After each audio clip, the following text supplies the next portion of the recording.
How to delete your Twitter account permanently. Hi guys, in today's video I'm going to guide you that how to delete your Twitter account permanently. So the process is very easy. You just have to follow me step by step, and let's dive into the video without wasting any time. So first you have to come to your Twitter app, and once you're on your Twitter app, you have to click your profile icon on the top left corner. And then you can see that it pops up with this menu.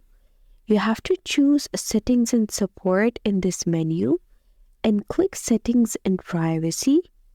Once you click Settings and Privacy, it's going to bring you to this interface. In this menu, choose your account option, and here you have to click Deactivate your account. Once you click Deactivate your account, you have to click this Deactivate button on the middle of your screen on the bottom. Once you click Deactivate, it's going to deactivate your account for 30 days. But if you do not reactivate it within the 30 days, it's going to permanently delete your account.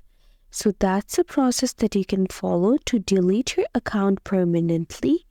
I hope you found the process easy and liked my video. And if you did, please don't forget to like and subscribe my channel. Thank you very much. See you again.